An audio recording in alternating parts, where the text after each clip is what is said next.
Hey everybody, it's Dr. Nicole with Healing Hands in Manahawkin. Welcome back, and again we have Miss Pamira Besnan with us. I'm so honored to have her. This woman is just like, she's worked in the pharmaceutical industry. She's a phenomenal mother. She's just a phenomenal human being. I just just fell in love with her right away. But a few videos ago, we were talking about the flu vaccine mandate that's potentially happening here in New Jersey and what that means for us.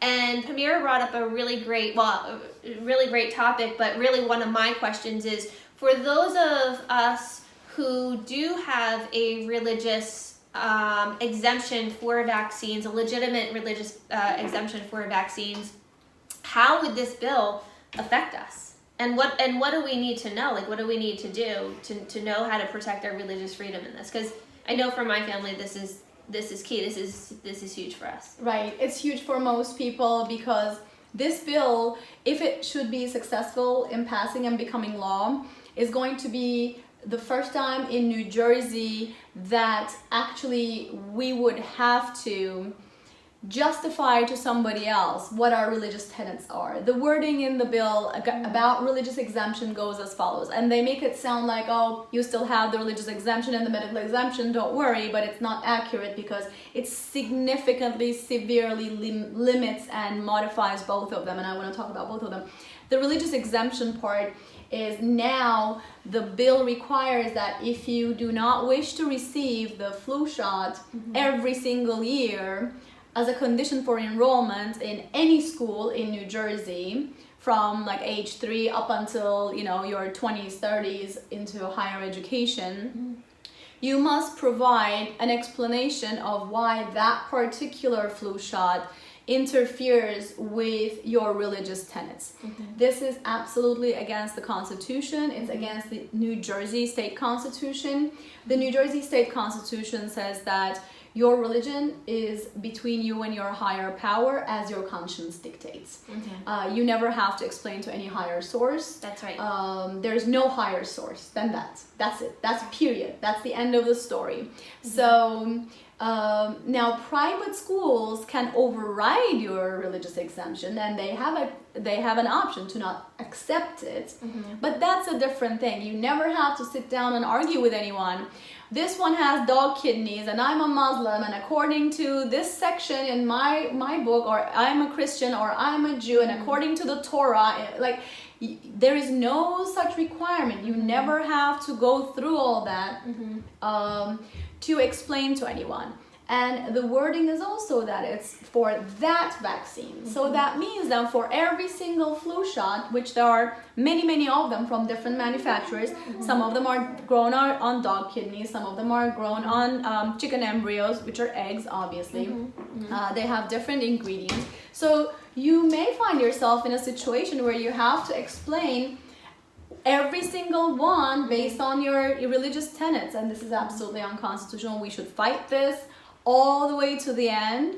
And the medical exemption as well. The only medical exemption they accept is for a limited amount of time, and the doctor needs to qualify what is the reason and until what period of time this exemption is good. So that means if this bill is successful in requiring you to get the shot every single year, then you're knocking on that doctor's door every single year with that limited amount of time, with that description of what the CDC, and obviously CDC over the past year has been significantly narrowing the acceptable contraindications to not receiving a lot of the vaccines that are on the recommended schedule.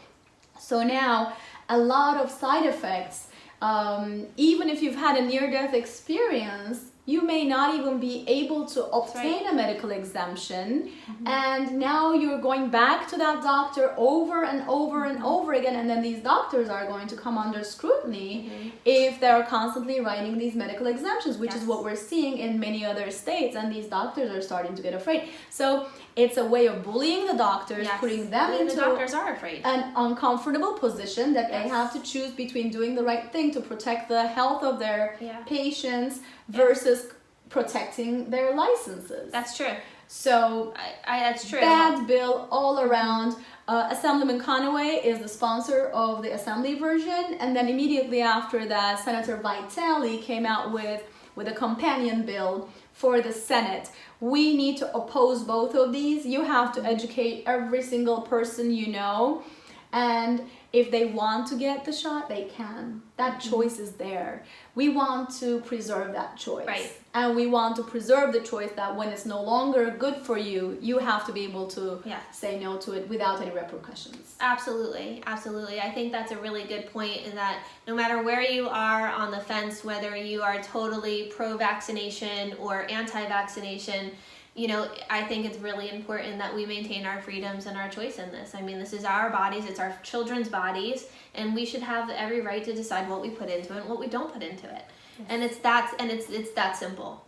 It's really that simple. So, Pamira, thank you so much for sharing that with us, and it's truly fascinating. Hopefully you can keep us up to date of what's happening in all of this. Are there any upcoming rallies that people would need to know about that you know of coming up? Yes, so let's ask people to follow us closely, because there's rallies all the time. Okay. And I don't know when they will be watching this video exactly, so it's hard to tell, but I'm not sure either. You know, my technical abilities. So please follow us, and we're gonna constantly be talking about new rallies coming up. Awesome. Yes. Good. All right. Awesome. Thank you so much. I really appreciate your time. Thank you so much for having me. Bye, guys.